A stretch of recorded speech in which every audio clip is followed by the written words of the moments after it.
Hello दोस्तों, आप सबका स्वागत है मेरी एक और नई रिएक्शन वीडियो में। ये वीडियो सना अमजद का है जो पाकिस्तान की पब्लिक के बीच में पहुंची पूछने की भाई बांग्लादेश ने शेख हसीना की वापसी के लिए बोला कि भाई उसको हमें दे दो और कलेश खत्म करो।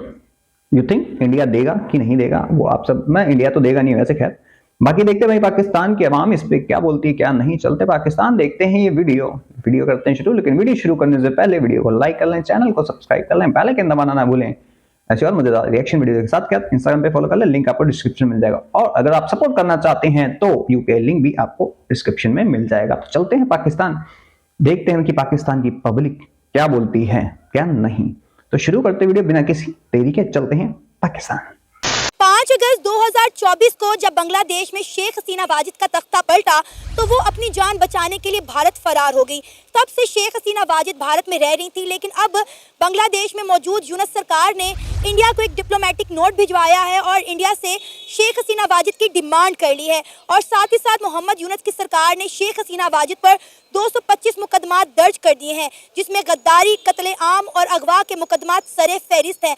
बांग्लादेश का कहना है कि हसीना वाजिद की भारत में मौजूदगी और उनके बयानात इंडिया और बांग्लादेश के दरमियान तनाव बढ़ा रहे हैं। अब सवाल यहाँ ये पैदा होता है कि क्या इंडिया इतनी आसानी के साथ शेख हसीना वाजिद को बांग्लादेश को सौंप देगा? आइए जानते हैं पाकिस्तानी अवाम का क्या कहना है। इंडिया तो नहीं इतनी आसानी से देगा, लेकिन अगर उन्हें बांग्लादेश के साथ अपने मामला सेट करने हैं तो हसीना वाजिद ने मतलब ऑब्वियसली सब लोगों को पता है कि जो जो उसने उधर किया है, मतलब जिस तरह के उसने उधर मजालिम ढाए हैं, वो उनका खानदानी राज चलता रहा है उधर।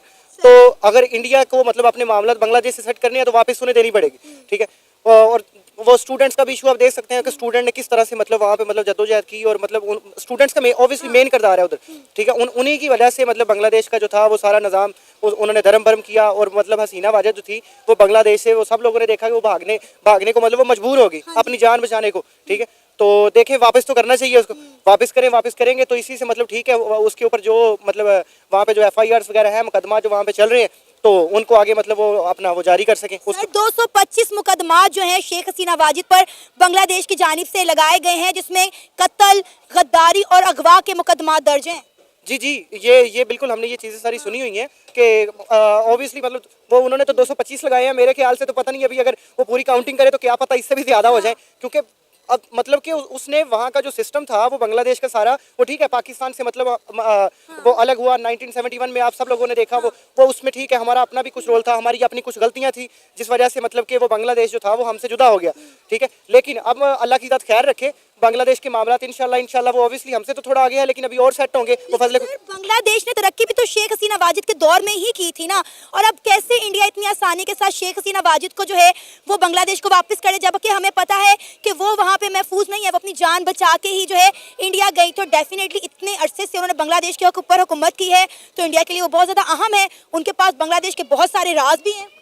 राज जी बिल्कुल, वो तो उनकी वज़ीर आज़म इतने साल मतलब वो बांग्लादेश के ऊपर जो राज करके गई हैं, ओबियसली उनके पास तो डाटा बहुत सारा है, तो वो इंडिया के लिए काम का, ठीक है। इंडिया उसे अपने पास रखेगा तो इंडिया को उसी चीज़ में फ़ायदा है। लेकिन ये है कि बांग्लादेश का जो करंट उनके जो PM चल रहे हैं, मतलब जो मतलब अभी मोहम्मद यूनुस जो सीट के ऊपर हैं, तो वो कुछ ना कुछ तो करेंगे। हसीना वाजिद को वापस तो लाना पड़ेगा, वापस ला के उनके जो मामला होंगे। बाकी इंडिया ने इस चीज़ पर जोर देना है, वो नहीं देगा, ठीक है। बाकी अगर मतलब इंडिया अपनी आई पे अगर रहता है तो इसमें भी कोई शक नहीं है कि बांग्लादेश ले तो नहीं सकता, मतलब अगर इंडिया चाहेगा तो ही हसीना वाजिद वापस जाएंगी, अदरवाइज मतलब कि नहीं, मतलब बांग्लादेश अपनी बदमाशी के साथ नहीं ले सकता, ठीक है। पहली बात, जो तुम लोग जो ट्रीटी साइन हुई थी ना इंडिया और बांग्लादेश में, उसमें एक नॉर्म है, जो पॉलिटिकल सिकर है उसके ऊपर ये नॉर्म लागू नहीं होता, थोड़ा पढ़ लिया करो। और हसीना वाजिद के ऊपर जितने फेक केसेस लगाए हैं, जिनको डाला था, सारे टेररिस्ट थे, सारे किसी न किसी टेररिस्ट में थे, उनके ऊपर इंक्वायरी बैठी, फिर उनको जेलों में डाला गया। मुजालिम ढाई। अबे चूतियो, तुम्हें टेररिस्ट तुम्हें बाप लगते हैं? तुम्हारे बाप लगते हैं टेररिस्ट तुम्हारे? मतलब टेररिस्टों को ऐसे सपोर्ट करते हैं कि जैसे पापा हो। ओसामा बिन लादेन पापा उनका है ना, हलाला करा था क्या उसके साथ? ये साले हमास को सपोर्ट करते हैं, ISIS को सपोर्ट करते हैं, हिजबुल को सपोर्ट करते हैं। ये मतलब जितने टेररिस्ट ग्रुप्स हैं सबको सपोर्ट करते हैं, तालिबान सपोर्ट करते हैं, पापा है ना। ये इनकी मेंटालिटी है। फिर ये कहते हैं कि इंडिया के साथ हमारे रिश्ते क्यों, बॉर्डर फ्री ट्रेड क्यों नहीं होती, बॉर्डर टू बॉर्डर यहाँ आवन जावन क्यों नहीं होता? ऐसी सोच के साथ आवन जावन नहीं होता, ठोकम ठाकी होती है, टू बी फ्रैंक। और इंडिया को ना राज तो बहुत पता होंगे वैसे इंडिया बांग्लादेश के, ठीक है। और जो इनकी ली जाएगी ना, अच्छे से ली जाएगी, कह के ली जाएगी। और थोड़ा सोच समझ के पढ़ लिख के बोला करो। 2001 में जो हमारे सैनिकों के साथ करा था खालिदा जी के टाइम पे, तब इनकी बुआ मर गई थी। बुआ मर गई थी। 16-17 हमारे 16 जवान थे, जिनको बीएसएफ के जवान थे, जिनको उठा के लगी थी पूरी मॉब। 2 से 2,500 जिनके इनके पब्लिक थी उसके अंदर शामिल, इनके बॉर्डर सिक्योरिटी फोर्सेस वाले थे, बीएसबी, जिनको टॉर्चर करा गया था, मार दिया था बहुत बुरी तरीके से। और ऐसे बहुत सारे केसेस आएंगे, फाइल खोलने पे आ जाए तो बहुत सारी निकलेंगे। वो ठीक था ना, उनके ऊपर कहा गया कि उनके ऊपर इंक्वायरी होगी, लेकिन किसी के ऊपर इंक्वायरी नहीं हुई थी। जब शेख हसीना आई, सबको टाइट करा, तब इंडिया ने वहां पे इन्वेस्टमेंट चालू करी। इंडिया ने अपनी, हमारे हमारे मनमोहन सिंह जी के टाइम पे सो कॉल्ड इकोनॉमिस्ट, उन्होंने अपनी टेक्सटाइल फैक्ट्री यहां उठा के बांग्लादेश में लगा दी। अपनी टेक्सटाइल, अपने हिस्से की रोटियां, हमने इनको फंड करा, इनको एड देते रहे हम, ताकि ये अपने पैरों पे खड़े हो सके। हमने एड दिया ये, और ये इनकी इतनी औकात अब हो गई और ये रशिया को बोल रहे हैं कि हम आपकी इंक्वायरी करेंगे, जो आपने पावर प्लांट लगाया ना, न्यूक्लियर पावर प्लांट, इसमें झोल झाल है, पैसा देना है ना उसका भी, झोल झाल है बड़ा। इंडिया का तो शायद 64,000 करोड़ देना है, फटके हाथ में आ गई है। अडानी का 1 मिलियन देना है। 4 कंपनी जमाली और हैं जिनके पैसे देने इनको। मैं तो कहता हूं इनको यूएन में जाकर ठोकना चालू करो, क्योंकि ये लातों की भूत है, ऐसे नहीं मानेंगे। और ये यूनिस पे केसेस डालो, केसेस डालो। Is a butcher of Bangladesh, is a terror supporter. ये रोहिंग्या सॉलिडेरिटी उसका मेंबर भी है साला ये। अब ये रोहिंग्या को ट्रेनिंग दे रहे हैं कौन? Pakistani general colonel. वाह, प्यार बढ़ रहा है। चिंता मत करो, तुम्हारा भी यही हाल होगा। बांग्लादेशी तुम्हारा तो इससे बुरा हाल कर देंगे। और जो लोग इनको सपोर्ट करते हैं, उनके पिछवाड़ों पे ऐसा लात मारो ना सालोगे, लात मारो उनको, घसीटो सालों को, इनको जहां मिले बांग्लादेशी घसीटो इनको। अब लातों की भूत है, कोई ह्यूमन राइट्स नहीं, कोई ह्यूमैनिटी नहीं लोगों के लिए। इज द ब्लडी सुअर। और पाकिस्तानियों थोड़ा पढ़ लिया करो, जानवान लिया करो थोड़ा सा। बिना जाने मुझे बोलते बेइज्जती होती है फिर तुम्हारी। मेरे जैसा बंदा आके फिर तुम्हें ठोक के चला जाता है। देखे ना कि बांग्लादेश ये भी कह रहा है कि शेख हसीना वाजिद जो है वो इंडिया के अंदर रह के ऐसे बयान दे रही है जिसकी वजह से दोनों मुल्कों के दरमियान ताल्लुकात जो है वो खराब हो रहे हैं। लिहाजा बेहतरी इसी में ही, अगर दोनों मुल्कों के ताल्लुकात बेहतर करने हैं तो शेख हसीना वाजिद को बांग्लादेश वापस भेज दिया जाए। लेकिन बात यह है कि बांग्लादेश जो कुछ कर रहा है, कभी इंडिया के बॉर्डर पर ड्रोन लगा रहा है, बांग्लादेश के अंदर हिंदू कम्युनिटी को जो है वो मार रहा है, मंदिरों को जला रहा है, तो ताल्लुकात तो ये खुद खराब कर रहा है ना इंडिया के साथ। इसमें शेख हसीना वाजिद का क्या लेना देना? नहीं, शेख हसीना वाजिद का लेना देना जो आप कह रही हैं वो तो ये है ना कि जो उसने पहले वहाँ पे बांग्लादेश के अंदर जो मामला किए हैं, वो तो उन मामला की वजह से कह रहे हैं कि इसने हमारे मतलब यहाँ पे रह के जो मतलब लोग थे या जो मतलब कम्युनिटीज थी उनके साथ जो उसके मामला बने, वो जो 225 मुकदमा आप कह रही हैं, ऑब्वियसली हो सकता है कि इससे भी ज्यादा हो, मतलब अगर चार्जेस वगैरह उसके ऊपर ज्यादा हो, वो उनकी वजह से मांग रहे हैं। और बाकी जो बांग्लादेश में आप कह रही हैं कि ये वो जुल्म वगैरह कर रहे हैं, मतलब कि हिंदू कम्युनिटीज होगी या दूसरी, तो वो बिल्कुल गलत है। ये दूसरी जो कम्युनिटीज हैं, हमें चाहिए कि हम इनके साथ प्यार के साथ पेश आए। ऑब्वियसली हमारा मजहब में कहता है कि हम प्यार से पेश आएंगे, तो इसी वजह से वो हमारे प्यार को देख के हमारी तरफ राग़िब होंगे, ठीक है। तो वो बिल्कुल वो गलत कर रहे हैं। ये इस चीज़ के तो मतलब सीधी सी बात है, हम इसके हक में नहीं है। मतलब देखिए कितनी बड़ी तादाद में जो है बांग्लादेशी हिंदुस्तान के अंदर भी रहते हैं। इसका अगर रिएक्शन आए तो इंडियंस जो है यही सब कुछ उन बांग्लादेशियों के साथ भी कर सकते हैं, लेकिन उन्होंने ऐसा कुछ नहीं किया।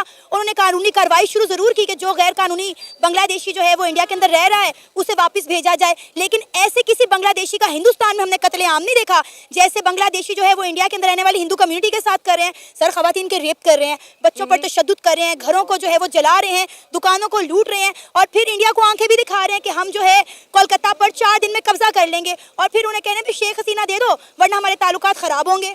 नहीं, ये जिस तरह से आपने अभी कहा है ना कि मतलब वो बांग्लादेश के अंदर मतलब हिंदू कम्युनिटी के ऊपर कर रहे हैं। हाँ ठीक है कि हिंदुस्तान में मतलब वो आप देख सकते हैं कि हिंदुस्तान के अंदर वो इस तरह के मामला हैं कि वो बंगालियों के ऊपर नहीं है इनके मज़ालिम इतने। हाँ बंगाली मतलब वहाँ आज़ादी के साथ सुकून से घूम सकते हैं, लेकिन वो इंडिया में भी कुछ और चीज़ें भी हैं जहाँ पे वो देख लें कि मुस्लिम कम्युनिटीज़ के ऊपर वो मतलब जो वहाँ का है ना निज़ाम, वहाँ इंडिया की एक जमात है शिव सेना, अगर आपने उसका नाम सुना, हाँ शिव सेना, वो जो है वो स्पेशली वो मुस्लिम्स के मतलब वो इस तरह के अपोजिट है। ये भी वो लास्ट में ख्वाजा गरीब नवाज का वो आपने सुना होगा, तो वो ख्वाजा ख्वाजा गरीब नवाज पे जिस तरह से मतलब उन्होंने वो मामला मतलब मुसलमानों के साथ जिस तरह से वो कह रहा है कि जी इधर भी हमारा मंदिर है, इधर भी हमारा मंदिर है, तो ये वाली चीज़ें जो है ना, ये वाली हर जगह पे पाई जाती हैं। अभी ओबियस बांग्लादेश में मुसलमानों की चलो कम्युनिटी ज़्यादा है, तो उन्हें ये जो कर रहे हैं मतलब हिंदुओं के ऊपर जो जुल्म कर रहे हैं वो तो बिल्कुल गलत है।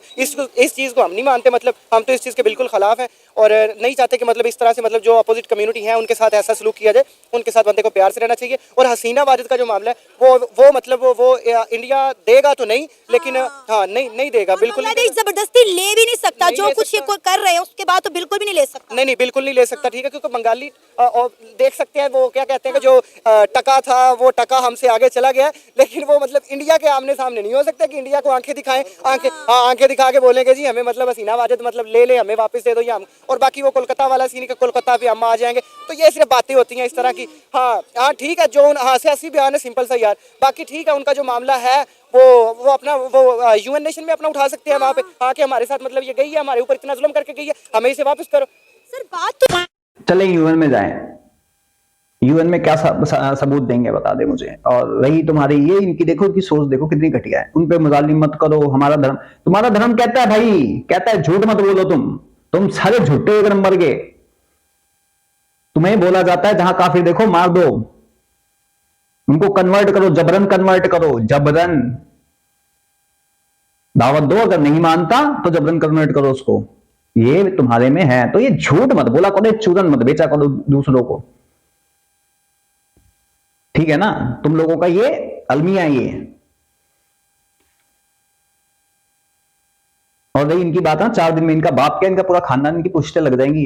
ये 2 कौड़ी के साले 2 टके के पहले भी थे, आज भी हैं, ठीक है ना। 1,60,70,000 की फौज लेके ये इंडिया से क्या उखाड़ना चाहते हैं? क्या सोच रहे हैं कि चाइना साथ देगा?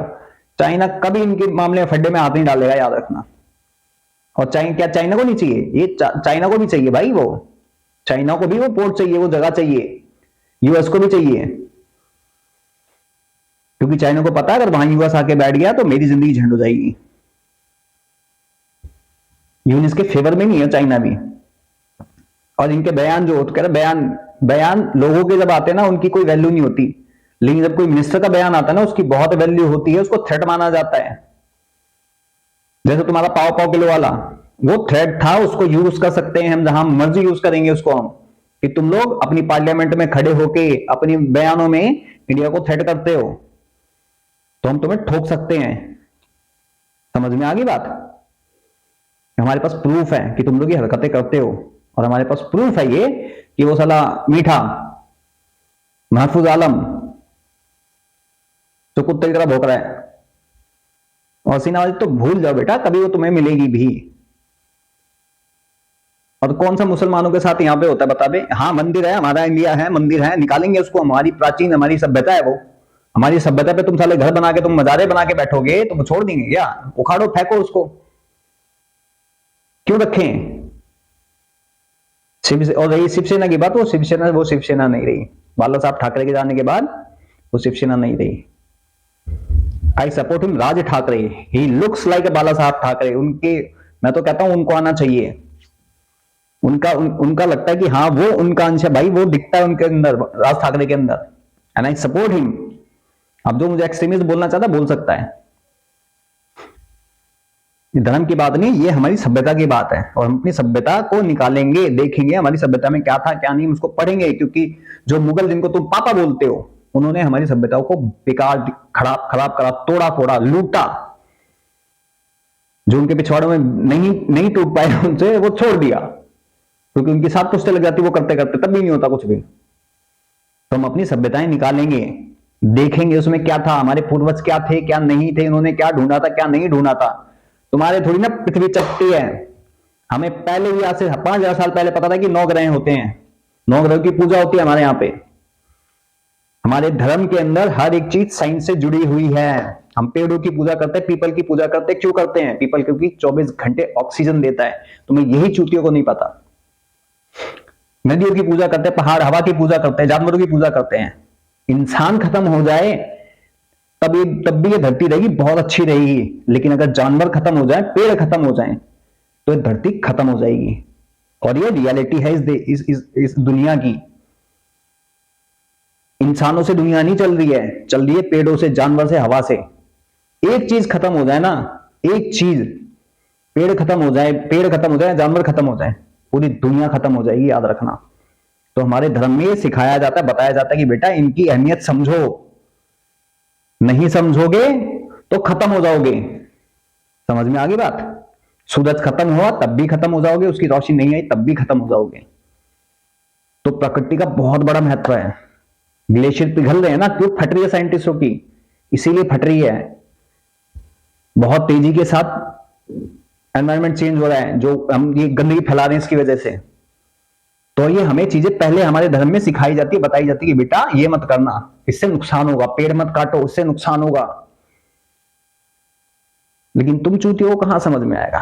तो हम अपनी सभ्यता निकाल रहे हैं कि हमें और क्या मिल सकता है उसमें। एक मंदिर निकाला था, पूरी बावड़ी निकल गई, पूरी बावड़ी निकली है। आगे बात समझ में? वो हमारी सभ्यता है और हम उसको निकालेंगे।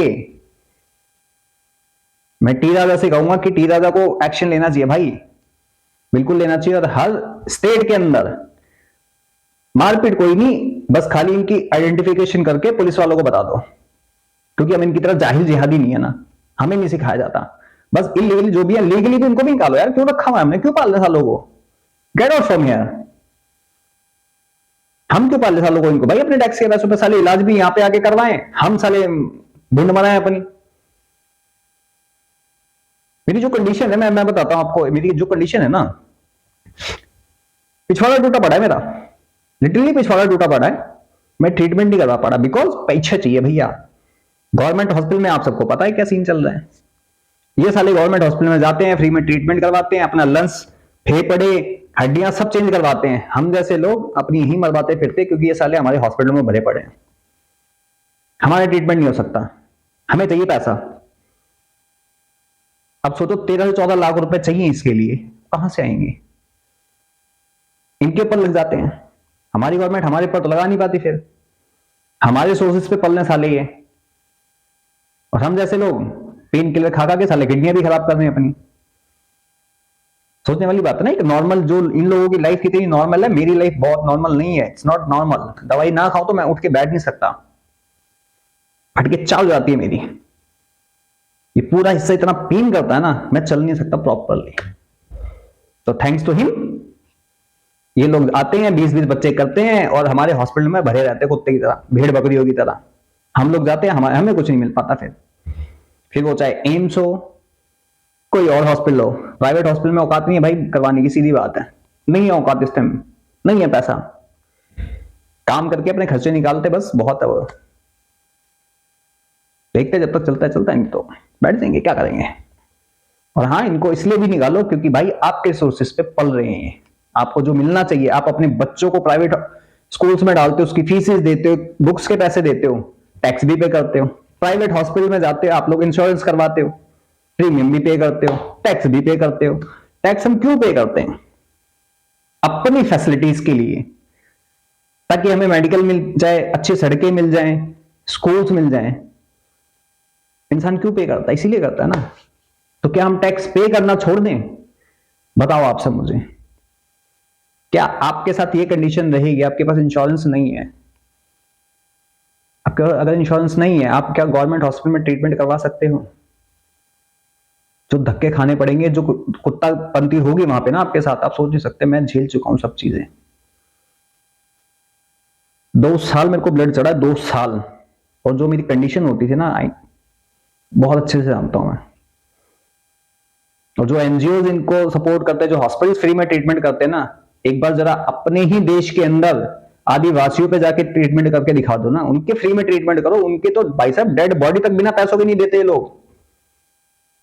वैसे बड़े महान बनेंगे, चैरिटी करेंगे ये, तब इनकी चैरिटी इनके पिछवाड़े में घुस जाती है।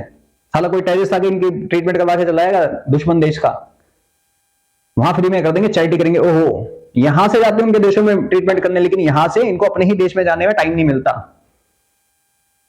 तो ये दोगलापंती मत करा करो। पहले कहते हैं इंसान का घर ठीक है ना, फिर पड़ोस वाले को घर में खाना होता है, फिर पड़ोस वाले को दे सकते हो आप। खुद भूखे रह गए, पड़ोस वालों को नहीं दिया जाता खाना, अपने बच्चे मार के। तो जरा एक बार चक्कर मार लिया करो गांव देहातों में भी, उन लोगों की कंडीशंस क्या होती हैं। सोच लिया करो उनके बारे में भी थोड़ा सा। अगर मैं अपनी गांव की साइड की बताऊं ना, अभी यूपी की, हालांकि डेवलप है लेकिन फिर भी वहां पे इतनी सारी चीजें हैं ना, आप हैरान हो जाओगे सोच के। बनाऊंगा उस पर किसी दिन वीडियो, उसके बारे में डिटेल में बताऊंगा आपको कि क्या चीजें हैं क्या नहीं है। फिर आप लोग डिसाइड करना, और आप लोग डिसाइड करो कि इनको रखना चाहिए यहां पे रखना चाहिए, क्योंकि हम अपने सोर्सेज पे, अपने टैक्स के पैसों पे इनको क्यों पाले भाई? वाई? हम बाहर जाते हैं, हमारे इंडियंस बाहर जाते हैं, हमारे इंडियन टैक्स पे करते हैं वहां पे, टैक्स पे करते हैं वहां पे भाई। ये साले जाके टैक्स नहीं पे करते, मजे लेते हैं। पूरा लंदन इन्होंने बर्बाद कर दिया वहां पे, साला पूरा वो बन चुका, क्या कहते हैं उसको, वो इस्लामिक कंट्री बन चुका प्रॉपरली, वो है ना। ये है कि बांग्लादेश कैसे भूल गया इंडिया के इतने एहसानात को। 1971 के बाद यही बांग्लादेश था जो इंडिया की गोद में जाकर बैठ गया, इंडियन की इकॉनमी को कहां से कहां पहुंचा दिया, और आज यही बांग्लादेश इंडिया को आंखें दिखा रहा है। अब देखें कि जब से मोहम्मद यूनुस की गवर्नमेंट आई है, बांग्लादेश की आप इकॉनमी देख लें, तबाह बर्बाद हो गई है, उनकी ट्रेड जो है वो खत्म हो गई। और इंडिया ने भी कहा ठीक है, हम आपसे जो है वो कोई ड्रोन्स की जंग नहीं लड़ेंगे, हम आपसे इकॉनमी की जंग लड़ेंगे और आपकी इकॉनमी तबाह बर्बाद करके दिखाएंगे। आपकी टेक्सटाइल इंडस्ट्री 365 डेज में हम आपसे छीन के दिखाएंगे, इंडिया शिफ्ट करके दिखाएंगे।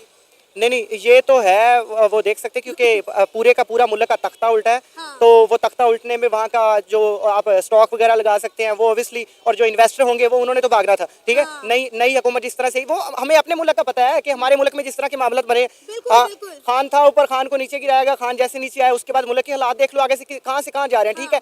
खान की हुकूमत में भी थोड़े से मामला ऊपर गए थे, लेकिन वो वहाँ पे आप लगा लें कि वहाँ पे मतलब जिस तरह के किसान वगैरह दाएं बाएं मतलब बड़ी चीज़ें थी जो डाउन थी, किसान खुश थे। लेकिन अभी के जो मामला था, अभी के तो अल्लाह माफ़ करे, जैसे ऊपर जा रहे तो वो ऑब्वियसली वो जिस तरह के बांग्लादेश के मामला हुए थे वहाँ से इन्वेस्टर ने भागना था, स्टॉक एक्सचेंज वाला, बाकी उनका सारा सीन। हाँ, लेकिन ये है कि अल्लाह खैर करे, जिस चीज़ को उन्होंने मौजू बना के ये सारा काम किया है ना, अगर उस पर अपना वो पूरा फोकस रखेंगे तो अंदाज़ा लगाया जा सकता है कि नेक्स्ट आने वाले जो ईयर्स होंगे ना वो बांग्लादेश के लिए इंशाल्लाह अच्छे होंगे। और हमारी भी ख्वाहिश है कि हमारे साथ उनके ताल्लुकात अच्छे हो जाएं। चलो जो 1971 में जो हुआ, लेकिन अभी के लिए ये है कि हमारे मतलब वो भाई हैं हमारे। हम तो गोल्डन अपॉर्चुनिटी समझ रहे हैं कि इस वक्त हमारे पास बेस्ट टाइम है कि बांग्लादेश के साथ जो है हम अपने ताल्लुकात बेहतर कर ले। आप देखें मोहम्मद यूनुस जो है शहबाज शरीफ के साथ मुलाकातें कर रहे हैं, उन्हें चीज़ें भिजवा रहे हैं, चीनी भिजवा रहे हैं, और पता नहीं क्या क्या लोड करवा के भिजवाई जा रहे हैं। वो तो फिर शहबाज शरीफ साहब का आप देख सकते हैं, ये इस तरह के मामला जो है ना वो उनके बाकी और मुल्कों के वज़ीर आज़म भी हैं, उनके साथ भी चलते हैं। छोटे मियाँ साहब की ये बातें हैं, छोटे मियाँ साहब का। बाकी तो बस अभी हमें आगे ही देखना पड़ेगा मजीद, आगे भी देखो क्या बनता है इसका। मौजूद क्या था उनका? कोटा सिस्टम को लेके, जो quota system already Sheikh Hasina ने खत्म कर दिया था, कोर्ट ने उसको वापस लगाने के लिए बोला था। उसके लिए हाई कोर्ट में शेख हसीना गई थी कि भाई बंद करो 71 का जो भी था। ये चूतिए हैं वो जो अपने ही घर में आग लगाने वाले हैं, सीरियसली आग लगाने वाले हैं अपने घर में। आग लगाए साले, वहीं तक आग रहे, यहाँ नहीं आनी चाहिए, यहाँ आएगी तो गांड फाड़ दी जाएगी। ना तुम लोग सपोर्ट करो ना करो तब भी बर्बादी होना है। तुम जिसका सपोर्ट करते हो उसकी बट्टी पलीत होती है, याद रखना। तुम वो पनौती हो, तुम सबसे बड़ी वो पनौती हो। खान के टाइम पे सबसे ज्यादा उसने लोन लिए थे खान ने, तुम्हारी फटी ज्यादा पड़ी उसके बाद ही सही। समझ में आ गई बात? बाकी आप सब क्या कहना चाहते हैं भाई इस वीडियो के बारे में और मेरे ओपिनियन के बारे में कमेंट सेक्शन में जरूर बताएं। बाकी मैं चलता हूं, मिलता हूं आप सबको किसी और वीडियो में, तब तक के लिए जय हिंद जय भारत।